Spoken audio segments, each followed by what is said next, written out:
Ce sont des évidences africaines. Le président pour tout ce qui est diplomatie, le vice-premier ministre Christophe Lutundula Apala. L'idée ce soir, c'est de faire le point globalement depuis la signature du communiqué de Luanda, des différentes évolutions qu'il y a eu sur le front diplomatique. Vous avez vu le communiqué de Bujumbura. Il y a déjà eu les premières conséquences parce que les chefs d'état-major des différents pays se sont réunis à Nairobi. C'est évident que vous avez lu le communiqué. Donc ce soir, nous voulons, comme de tradition et sous la houlette du Premier ministre, faire le point de l'évolution des questions diplomatiques liées à la situation à l'Est et voir dans quelle mesure fonctionne la stratégie mise en place par le président de la République, lui-même, comme j'aime à le dire, commandant suprême de forces armées, mais aussi commandant du front diplomatique. Monsieur le vice-premier ministre, vous êtes coutumier de cet exercice de redevabilité. Il est important pour la communauté qui nous suit, les Congolais qui nous suivent, que nous puissions ou que vous puissiez faire le point des différentes évolutions enregistrées dans le processus diplomatique que vous conduisez à la veille d'ailleurs de la tenue d'une session de l'Union africaine. Je vous remercie donc d'avoir trouvé ce moment. C'était assez chargé pour vous parce que vous devez déjà dans les prochaines heures voyager, mais merci de répondre au rendez-vous de la redevabilité. Je voudrais donc vous donner la parole pour vos premiers mots introductifs pour nous dresser plus ou moins les tableaux de la situation diplomatique aujourd'hui par rapport à notre stratégie pour le retour de la paix à l'est de la République démocratique du Congo. Et bien évidemment, nous répondrons à quelques questions de journalistes ici présents. Monsieur le vice-premier ministre, vous avez la parole. Bien, merci Monsieur le ministre de la Communication. Merci également à la RTNC pour ce rôle important qu'elle joue de manière à mettre l'opinion nationale à niveau par rapport à ce que nous faisons dans ce combat patriotique que nous menons sous l'autorité du président de la République. Je voudrais également remercier les hommes des médias qui sont là. Il n'est jamais trop tard pour mieux faire. Depuis qu'on se retrouvait, il y a eu la Noël et la bonne année. La Noël est passée, mais la bonne année, on se la souhaite toujours. Les points de départ ou les points de repère en termes temporels, évidemment, c'est 23 novembre 2022. Pourquoi je prends ce point de repère? C'est tout simplement parce que c'est le jour où finalement le processus de Nairobi et celui de Luanda se sont rencontrés au propre comme au figuré. Au propre parce qu'il y avait le président en exercice de la communauté d'Afrique de l'Est qui a initié le processus de Nairobi. Et puis, il y avait le président Lourenço de l'Angola qui est le médiateur désigné par l'Union africaine pour maintenir le dialogue entre la RDC et l'Ouganda de manière à ce que nous puissions avancer dans le processus de restauration de la paix et de la sécurité à l'est de notre pays et de manière générale dans la région des Grands Lacs. Au figuré aussi parce que finalement il n'y avait pas que la présence des chefs d'État concernés, mais aussi on a sorti un document commun, le communiqué final du mini-sommet qui a repris dans un chronogramme toutes les initiatives, toutes les actions, toutes les recommandations qui ont été faites par les deux processus.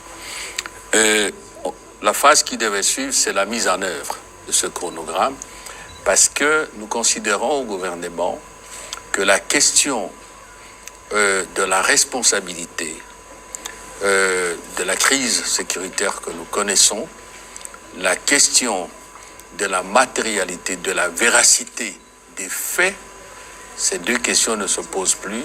Ce sont des évidences, elles se constatent, elles ne se discutent pas, tout simplement parce que non seulement il y a eu des rapports qui ont été rédigés par les mandataires attitrés des Nations Unies à travers le Conseil de sécurité. Je fais allusion aussi au groupe d'experts.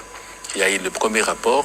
Vous êtes des médias, vous savez qu'il y a un autre rapport qui vient d'être déposé il y a quelques jours, qui reprend les mêmes évidences, les mêmes preuves. Donc non seulement parce qu'il y a eu ces rapports-là qui mettent au grand jour la responsabilité du Rwanda et de ses alliés, le M23, mais également, nous avons mis en place ce que vous avez, vous savez, ce dont vous avez entendu parler, je vous ai parlé de cela ici, un mécanisme ad hoc de vérification des allégations des uns et des autres qui est conduit par le général angolais, le général Joao Nassone, assisté par un officier de transmission congolais, le général Sassa, et je suppose un officier de liaison rwandais.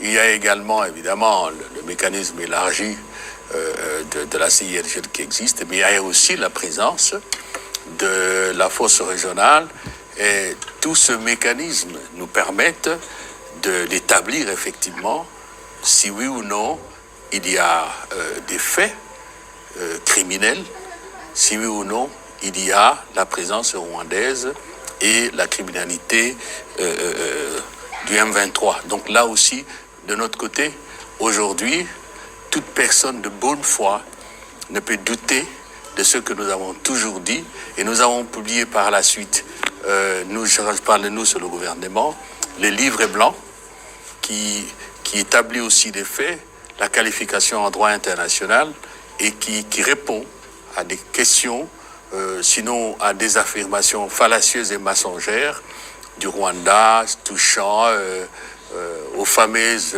comme dit les chefs de l'État, aux fantomatiques FDLR, des affirmations fallacieuses concernant le discours de la haine que l'on veut institutionnaliser, en tout cas attribuer aux institutions. Donc, en fait, de ce côté-là, le livre blanc a donné des réponses, et il a réaffirmé, je le dis encore une fois, devant la communauté nationale et internationale, le Congo ne veut jamais la guerre à personne. Le Congo, son chef d'État, son excellent fils Antoine Tshisekedi Tshilombo, son gouvernement, son parlement, je parle des institutions politiques, nous sommes tous ouverts au dialogue interne et externe, mais à condition que ce soit un dialogue de la vérité, de la sincérité, un dialogue constructif. Ça ne fait pas de doute, mais pas un dialogue forcé avec les armes. Donc de ce côté-là, il n'y a pas de problème. Aujourd'hui, c'est indiscutable. Les vrais problèmes qui se posent maintenant, c'est la mise en œuvre du chronogramme du mini-sommet de Luanda, qui, comme je me répète encore, est la synthèse de tout ce qui a été proposé. Et j'ajoute, et ce chronogramme a été approuvé. Non, que dis-je, c'est pas approuvé parce qu'il n'y a pas une procédure d'approbation, a été soutenu et est soutenu par l'ensemble de la communauté internationale. J'étais à New York, sur instruction de président. C'est comme ça, vous m'avez suivi au Conseil de sécurité. À l'Union africaine, des déclarations ont été faites. À la SADC, j'étais à la SADC il y a quelques jours. Tout le monde soutient le chronogramme, la feuille de route du mini-sommet de Luanda. Mais où est le problème? C'est que, comme à leurs habitudes, les M23, le Rwanda, le parrain, qui porte à bout de bras son bébé, ont toujours considéré qu'ils n'ont rien à faire avec la communauté internationale, qu'ils n'ont rien à faire avec tous ces accords, même signés par eux, parce que Luanda, n'oubliez pas tout de même qu'il y avait le ministre des Affaires étrangères, M. Biruta, qui représentait le président Kagame. Et ils ont repris, ils ne se sont pas retirés. On a fait des simulacres de retrait comme si nous étions des grands enfants à qui on brandit une banane qui ne mangera jamais, ou, comme on dit en langage courant, on nous jette de la poudre aux yeux. On y reviendra, il y a eu des vérifications, tout cela c'était du bluff.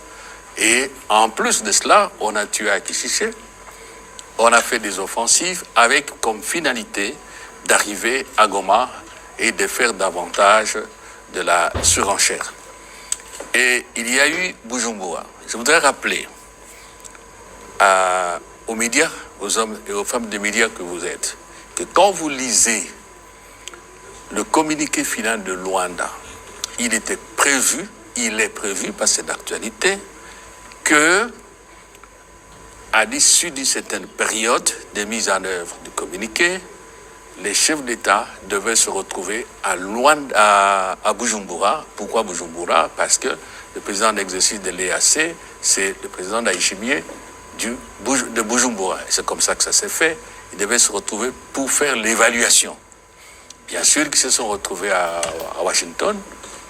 On a eu une évaluation, mais avec l'accélération de l'agressivité et de la criminalité du Rwanda et du M23, il était apparu absolument nécessaire qu'on fasse l'évaluation, d'autant plus que, à lire toujours le communiqué final de Luanda, vous trouverez que s'il y a résistance du côté de M23 à s'exécuter, on passerait à la phase, si vous voulez, offensive pour contraindre le M23 à dégager. C'est comme ça qu'on se retrouvait à Bujumbura, si je ne m'abuse pas.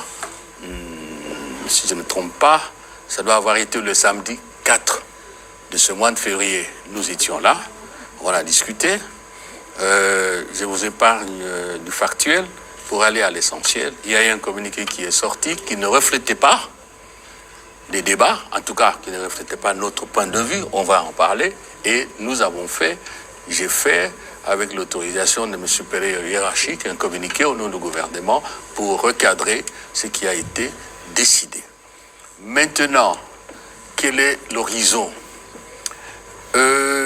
Nous avons la semaine prochaine une série de rendez-vous à Addis Abeba, dont une rencontre, encore une fois, je voudrais résumer comme ça, processus de Luanda, processus de Nairobi, c'est-à-dire qu'il y aura le 17, la semaine prochaine, le 17, ça doit être le vendredi, dans l'après-midi, une rencontre du genre mini-sommet de Luanda, le président Lourenço, le président Ndayishimiye, le président Tshisekedi, bon, j'espère que le président Kagame sera là, le président honoraire Uhuru, le président Ruto, pour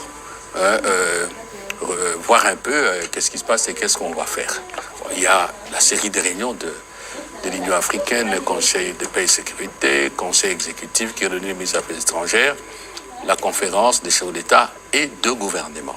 Pour nous, la RDC, je le dis avec l'autorisation du chef de l'État et du Premier ministre, il n'y a pas de secret, il n'y a pas de voix, et c'est clairement dit, comme de l'eau claire dans un verre clair, dans le communiqué que je signais, il n'y a pas autre voie que d'appliquer avec rigueur, j'allais dire à la lettre, virgule après virgule, point après point, la feuille de route conjointe Nairobi-Luanda qui a été acceptée par les chefs d'État concernés le 23 novembre et, si vous voulez, soutenue par la communauté internationale.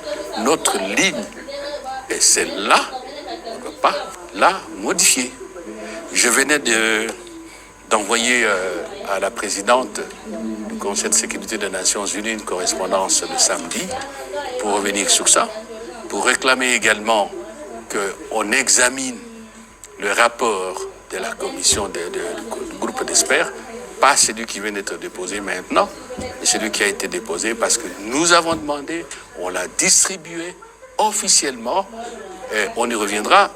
Ça ne se comprend pas qu'un document distribué officiellement ne soit pas discuté, qu'on l'examine et qu'on tire toutes les conséquences, notamment en infligeant des sanctions collectives et individuelles et des sanctions à l'État du Rwanda, à tous ceux-là qui se permettent de fouler aux pieds le droit international, d'agresser notre pays et de martyriser le peuple congolais. Et dans tous les cas, nous répondrons en temps voulu et nous continuons notre combat. Nous sommes sûrs que tous les Congolais sont engagés dans ce combat. Je suis à votre disposition avec mon collègue. Voilà, merci beaucoup, Monsieur le Vice-Premier ministre, de ce rapide rappel du processus. Nous allons ouvrir les balles de questions. Nous souhaitons de questions claires précises et concises pour nous permettre de répondre de manière claire aussi et rapide. Nous commencerons par M. Patient Ligodi.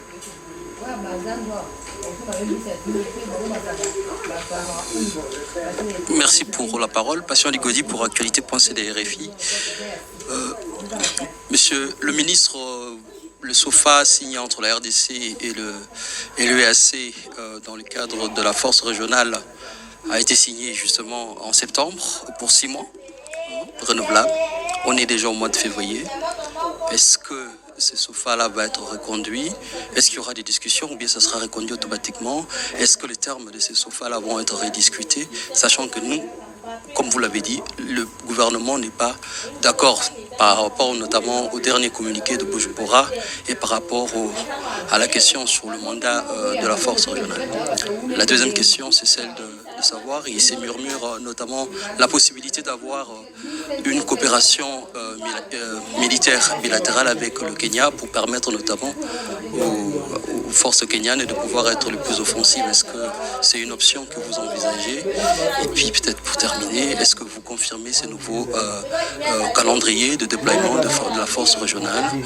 Est-ce que ça commence avec notamment cette répartition qu'on a vue qui est contenue dans le rapport contenu dans les rapports de la dernière réunion Les chefs des états-majors généraux des armées de la force régionale. Merci beaucoup. Bien, voilà. Le SOFA. Si le SOFA est à durée déterminée, avec clause de reconduction éventuelle, signifie qu'il faut évaluer. Mais dans la vie contractuelle normale, nous allons évaluer le SOFA sans complaisance. Et je peux le dire, que s'il est cher, qu'il faut y mettre fin, on n'hésitera pas à y mettre fin. Nous ne le souhaitons pas. Nous ne travaillons pas dans cette perspective-là. Notre perspective, c'est de requalifier, de requinquer le SOFA. Nous allons, pour ceux qui ne comprennent pas, c'est en fait un accord qui définit les règles d'établissement, les règles de l'opérationnalisation et ainsi de suite. Même avec la MONUSCO, nous avons un tel accord.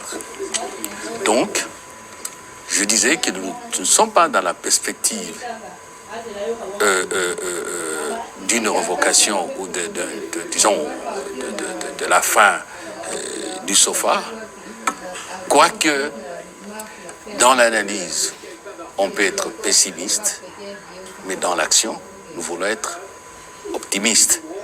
Mais on dit, vous le savez, salus populi suprema lex, et le président de la République le dit souvent dans ses interventions. S'il s'avère, et il faudra qu'on se comprenne bien avec nos partenaires, que ça n'a servi à rien, on ne va pas se créer des problèmes. Nous avons besoin de solutions rapides. Nous avons besoin de travailler pour le développement de notre pays. Nous avons besoin d'avoir de bonnes élections. Nous avons besoin d'avoir la paix dans notre pays. Mais tout ce qui ne contribue pas à la paix, ça ne sert à rien de garder. Ça, je peux vous le dire.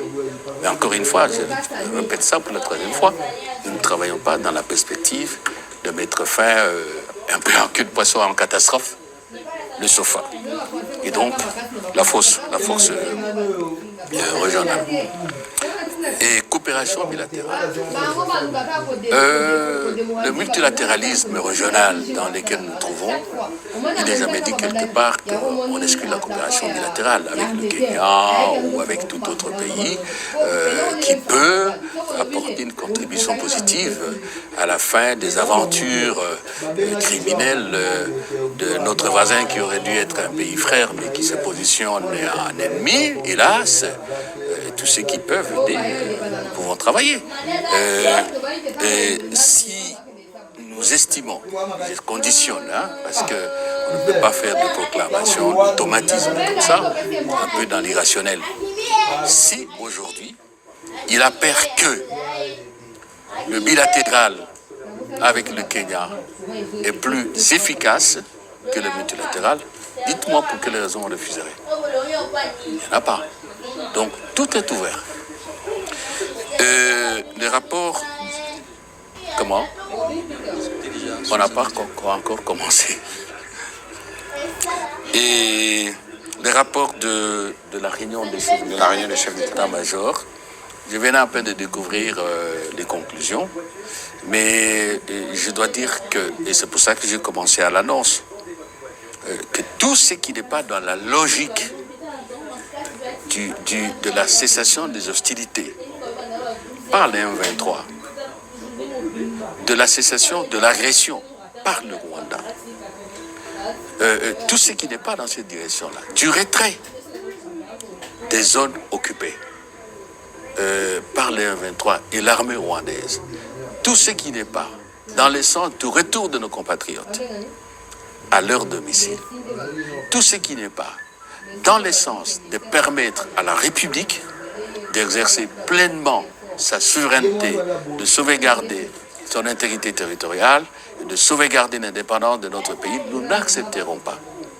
Ça, c'est très sûr. On va décrypter davantage les contenus, pas seulement l'écriture, mais l'esprit de ce qui a été proposé, et certainement que le moment venu, le gouvernement de la République ne manquera pas de dire son mot, comme je l'ai fait au nom du gouvernement de la République concernant le communiqué qui a été publié par le secrétariat général de l'EAC. Et Patrick Mouyaya, mon collègue le ministre, sait que c'est le deuxième coup qu'on nous fait. Bien sûr. On se met d'accord, on s'amuse à sortir des choses sur lesquelles on n'est pas d'accord. Et donc, soyez rassurés que nous suivons ça avec beaucoup d'attention. Alors, un petit complément sur cette question. Il faut situer la réunion des chefs des armées dans la suite de la réunion de Bujumbura, et qu'il était question pour eux de revoir, parce qu'ils vous souvenez qu'il y avait un plan de retrait qui avait été initialement approuvé au regard de la dégradation de la situation et de l'urgence d'agir. Je pense que les différents chefs d'état-major général, si vous lisez le rapport de la réunion qui est sorti, sont revenus sur le principe que le vice-premier ministre a rappelé tout à l'heure, les cessez-le-feu, d'abord pour permettre de canaliser le retrait du M23, le renforcement ou l'établissement d'un service de monitoring et de vérification, le retrait en même temps les déploiements de la force régionale tel que marqué dans ce qui avait été convenu, et surtout la protection des civils à leur retour de localités qui étaient sous occupation.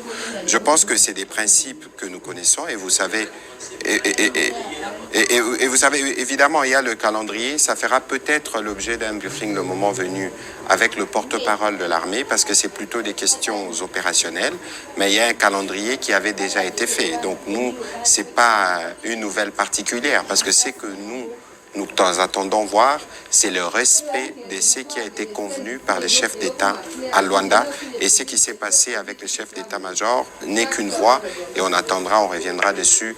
On va prendre la prochaine question des Innocents Olenga. Monsieur le ministre, allez-y. Il y a deux précisions qu'il faut apporter, parce qu'il y a la confusion entretenue volontairement, et notamment par les dirigeants rwandais. Cessez le feu. Nous n'avons pas changé de iota notre compréhension du terme cesser le feu. C'est le cesser le feu qui doit s'entendre de ce que les M23 et le Rwanda doivent déposer des armes au Congo, doivent cesser d'attaquer les FARDC et la MONUSCO. C'est clair pour nous, c'est blanc comme neige. On ne peut pas vouloir, par l'expression cesser le feu, dire que les FARDC, armée régulière, force de la République, ayant des prérogatives, mieux, des obligations qui touchent aux compétences régaliennes de l'État, notamment la défense du territoire national, la défense des institutions constitutionnelles, la défense des citoyens. On ne peut pas dire que les FARDC croisent les bras et regardent faire, regardent détruire la République et la nation. Ça doit être clair comme de l'eau claire dans un verre clair. Il est clair aussi, je voudrais rassurer tout le monde, que nous ne sommes pas des vats en guerre, et que donc Si, effectivement, les M23, les forces de défense rwandaises cessent d'attaquer, se retirent, disons les choses clairement, on ne donnera pas raison de faire de la provocation. Mais notre droit, notre devoir de défendre la République et les citoyens, nous l'assumerons totalement. Il faut que ça soit clair pour tout le monde. Et une autre précision, c'est le mandat de la force régionale. Parce que j'entends, même dans les médias internationaux, on fait la confusion délibérément. Il y a des petites nuances. Non, mes chers amis, je recommande à tous ceux qui nous écoutent de lire les communiqués des conclaves du mois d'avril et du mois de juillet, conclave qui a réuni d'abord le président Kagame du Rwanda, le président Tshisekedi de la RDC, le président Kenya à l'époque, Uhuru Kenyatta, le président Ndayishimiye du Burundi, et Ndayishimiye est venu après. Relisez ce communiqué, c'est clair encore, c'est blanc comme neige. La force régionale a un mandat offensif.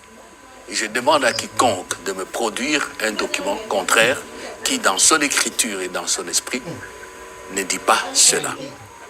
Processus politique, je fais remarquer que pour le processus politique, nous sommes le seul à avoir appliqué le processus politique. Le président de la République lui-même, Félix Antoine Tshisekedi, s'est déplacé à Nairobi la première fois pour parler à tous les groupes armés. La deuxième fois, il a envoyé, c'était sous la supervision, la médiation du président Uhuru, l'ancien président. Avant cela, il y a eu la descente sur les lieux à l'intérieur et on a parlé avec au moins 54 groupes armés. Mais de l'autre côté, du côté du Rwanda, je voudrais qu'on me dise un seul instant s'il y a eu même une seconde de dialogue politique entre le président Kagame et tous ses opposants qu'on nous flanque à la figure comme si nous sommes des opposants rwandais, nous sommes en démocratie ou comme si nous sommes une industrie pour produire des FDLR. Pas du tout. Donc nous sommes les seuls. Nous sommes engagés là-bas et c'est étonnant qu'au niveau de la communauté internationale, on ne fait jamais allusion à ça. Le processus politique, le deuxième volet de Nairobi, j'insiste, relisez ces instruments juridiques, vous trouverez que je n'ai pas menti. Donc voilà les précisions que je voulais donner parce qu'on fait trop de confusion là-dessus. Nécessaire. Alors, Innocent Olenga. Merci beaucoup pour la parole, Monsieur le ministre. Monsieur le VPM, vous avez, lorsque vous parlez des mécanismes de suivi, cité le général angolais qui est à la tête, notre général qui est chargé des transmissions. Mais lorsque vous arrivez au niveau du Rwanda, vous supposez. Ah, je ne connais pas. Vous supposez. Vous voulez que je vous raconte des mensonges? Alors pourquoi la supposition au lieu de la confirmation? Si mon collègue de la communication a une idée, mais moi je ne connais pas. Je sais que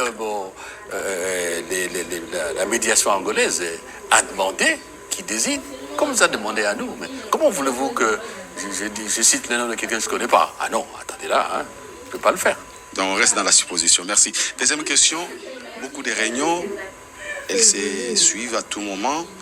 Est-ce que vous ne sentez pas, comme le peuple congolais, que l'EAC est en train de flouer le peuple congolais parce que le M23 est en train de progresser? Et au ministre Mouyaya, bon, ce n'est pas la question du jour, mais on a vu un certain groupe de gens qui se réclament des journalistes manifester devant votre bureau.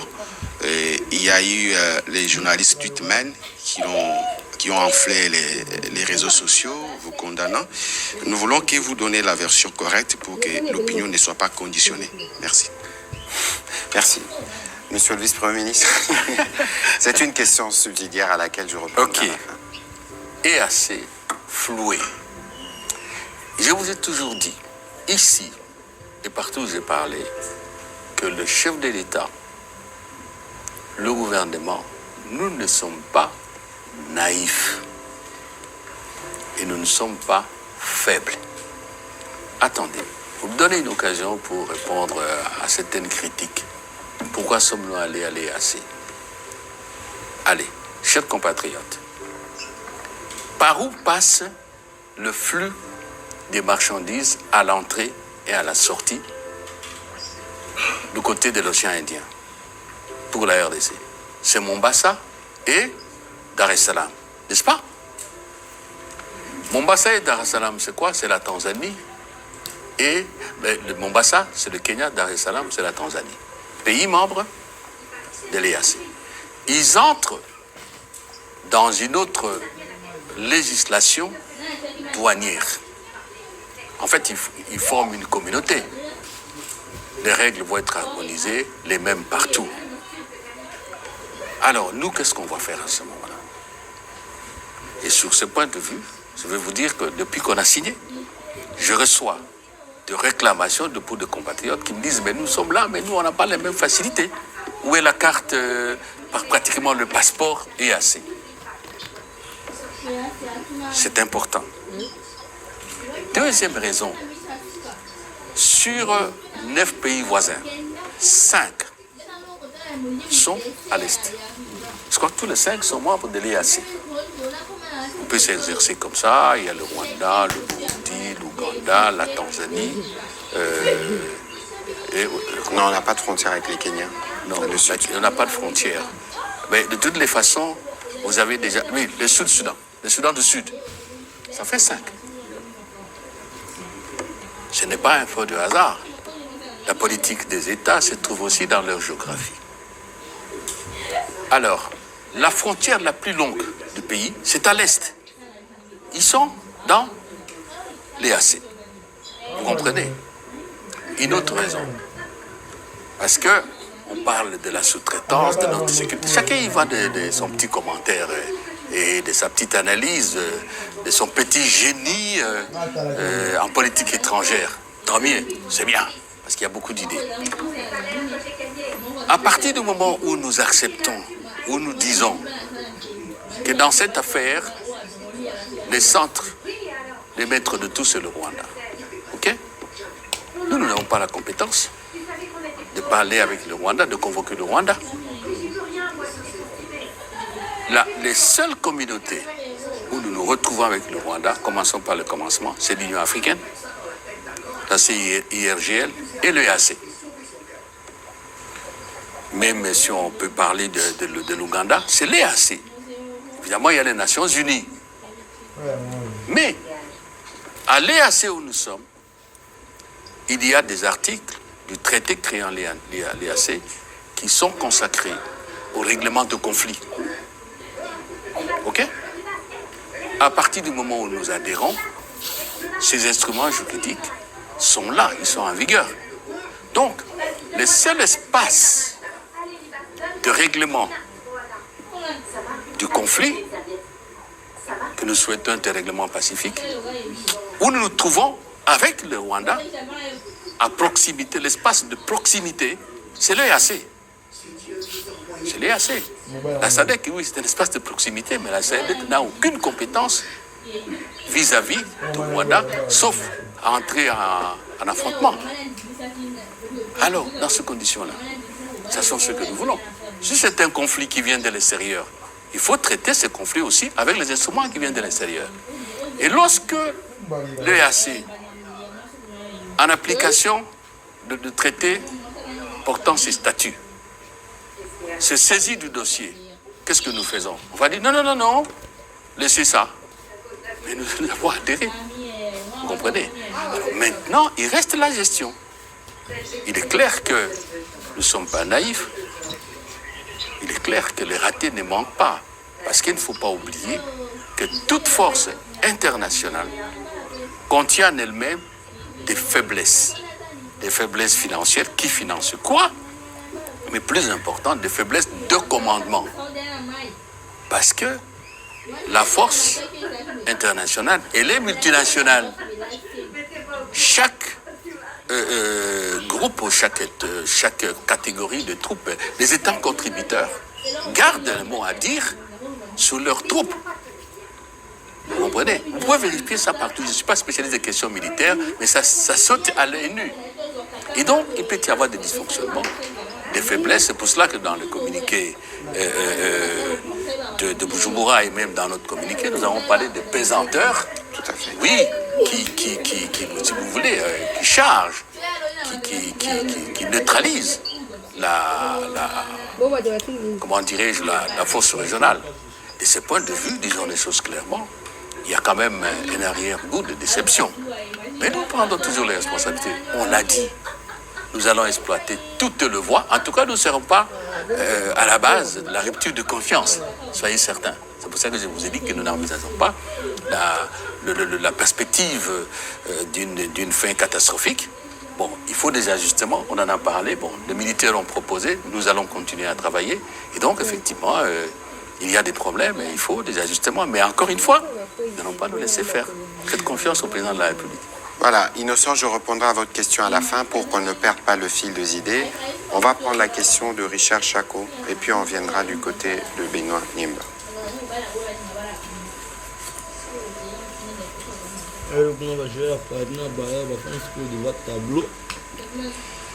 Merci beaucoup, monsieur le ministre des médias. Monsieur le VPM, vous avez dit que pour la RDC, la seule voie, c'est la mise en œuvre ou l'application à la lettre de la feuille de route de Luanda. Et vous venez de déplorer d'ailleurs le semblant de retrait de 1,23 ou des Rwandais sur les territoires qu'ils occupent, alors que la feuille de route leur avait enjoint de se retirer. Je voulais vous lire rapidement une disposition de la feuille de route de Luanda par rapport au déploiement des forces régionales dans les parties occupées par le 1,23. On dit si le 1,23 refuse de se désengager et libérer tous les territoires qu'ils occupent actuellement, les chefs d'État de la CAE instruiront la force régionale à faire usage de force pour les pousser à se soumettre. Quand est-ce que cela va se réaliser? Parce que vous avez déploré ces semblants. Au ministre et porte-parole du gouvernement, je voulais savoir votre réaction par rapport à toutes ces marches, ces villes mortes organisées dans la partie est du pays, Bukavu, Goma, où la population ne veut pas de la force régionale. Est-ce que cette fois-ci, on peut dire que vous pouvez aussi écouter quand même la voix de cette population-là, parce que à l'époque de la MONUSCO, il y a eu quand même des solutions. Au nom du principe, la voix du peuple, c'est la voix de Dieu. Non, je crois qu'il faut que les choses soient bien claires à ces propos. Le président de la République est le porteur du mandat du peuple. La République démocratique du Congo, comme le VPM le disait tout à l'heure, a un rôle éminemment central, 9 pays voisins. Autant on appartient à la communauté économique des États de l'Afrique centrale, à la SADC, autant nous appartenons à l'EAC, il y a des raisons qui ont été expliquées ici. Comme je l'ai dit, nous comprenons la colère et la frustration de nos populations qui payent le prix de la violence. Je pense que de ces points de vue, nous sommes sur une même longueur d'onde avec notre population. Deuxièmement, nous pensons aussi et nous sommes convaincus que ce n'est pas par la violence qu'on va régler les problèmes. Parce que une chose est de manifester. On peut manifester parce qu'on veut manifester, mais une autre, dans un contexte à conflit ouvert avec les Rwandais, qui est doué particulièrement dans la mauvaise manipulation. Vous avez vu l'exemple de cette église qu'on a présentée comme une église d'une seule communauté. Après, je ne sais pas s'il existe une église où il n'y a que les seuls membres d'une communauté qui vont, parce que l'église est censée retrouver tout le monde. Lorsque nous agissons de cette manière, nous prêtons les flancs, nous ouvrons les champs à des choses qui peuvent devenir plus compliquées. Aujourd'hui, le peuple congolais veut une chose, la paix. Et c'est pour cette paix que nous nous sommes déployés sur plusieurs fronts. On a parlé du front diplomatique dont on parle, du front médiatique, du front judiciaire, parce que tout ce qui s'est fait là, les gens doivent payer pour ce qu'ils font, et du front militaire. Et donc, c'est dans ces cadres-là que nous travaillons à apporter la solution qui est la paix. Et donc, aujourd'hui, le peuple a certes droit de s'exprimer. Nous avons les devoirs de les écouter, mais ici, nous sommes sur la même longueur d'onde. Je prends l'exemple justement de la discussion que nous avons vue sur les réseaux sociaux entre le président de la République, le président Ruto, le commandant de la force régionale, qui portait, parce que le président de la République lui disait justement, c'est que le peuple congolais ressent. Aujourd'hui, nous sommes engagés dans un processus qui évolue. Malheureusement, le temps de la diplomatie n'est pas toujours le temps que nous souhaitons, parce que nous voulons la solution aujourd'hui, ça prend du temps, mais on va demander au peuple congolais de continuer à compter sur le président de la République et sur la stratégie qu'il a mise en place qui nous permettra d'atteindre les résultats escomptés. Monsieur le vice-premier ministre, pour les questions qui vous concernent. Oui, je voudrais ajouter un mot dans ce que vous dites, monsieur le ministre de la Communication. Il faut faire extrêmement attention. Et il a bien fait de relever la capacité de manipulation du Rwanda et de ses dirigeants. Je m'adresse à la jeunesse du Nord Kivu, particulièrement à la jeunesse de Goma. Il faut faire extrêmement attention. Nous savons qu'on veut pousser le bouchon jusqu'à créer une crise entre la RDC et la communauté d'Afrique de l'Est. C'est pour cela que moi j'ai répété en disant que le scandale ne viendra pas de nous. Nous savons qu'on cherche à créer les conditions pour que ceux qui veulent prendre Goma, ils parviennent, ils veulent créer un boulevard. Je leur dis, au nom du président, au nom du gouvernement de la République, nous leur disons, mon collègue Ouya et moi, qu'ils se trompent. La République ne mourra pas à Goma. Il n'y aura jamais une tombe pour la République et pour la nation congolaise à Goma. Et donc, il faut faire attention. Il faut faire attention aussi du côté de nos partenaires. Je l'ai dit ce matin, depuis quelques jours, à ce que je reçois. Vous savez, une information que nous avons eue cet après-midi, je ne sais pas si Patrick Mouya l'a eu, mais vous avez vu dans les réseaux sociaux, on a amené à Addis Abeba des femmes qu'on supposait être des femmes congolaises du Nord Kivu, qui protestent, cherchaient dans les réseaux sociaux, en disant qu'il se prépare un génocide en RDC. Moi, j'ai vu ça sur les réseaux sociaux. J'ai appelé notre ambassadeur à Addis Abeba. Je lui ai dit de vérifier tout cela, mais j'ai vu des images. Nous savons qu'on prépare des crimes pour mettre sous le dos de la RDC. L'armée l'a déjà dénoncé dans un communiqué. Très bien, très bien. Ah oui, oui, effectivement, vous avez raison. Parce que si vous regardez bien, on est aux abois quelque part, chez nos voisins. Quand on fait des points de presse chaque semaine à un niveau le plus élevé, ça signifie que, comme on dit chez moi, les fourmis sont sorties de leur tanière et commencent à mordre partout. Et vous comprenez ce que je dis. Alors, mes chers amis, nos jeunes, si le président a décrété l'état de siège, conformément aux articles 85 et 144 de la Constitution, c'est pas pour emmerder, c'est pas pour tuer la démocratie, c'est pas pour tuer la liberté. C'est parce que le Constituant a estimé qu'à un moment donné, il faut lire l'article 85. Je ne voudrais pas vous amener dans ces arcanes de droit, parce qu'il faut à un moment donné sauvegarder, ne fût-ce qu'au minimum, l'ordre public, l'ordre social, et créer les conditions qui permettent à nos forces de défense de mieux s'organiser et d'opérer avec efficacité.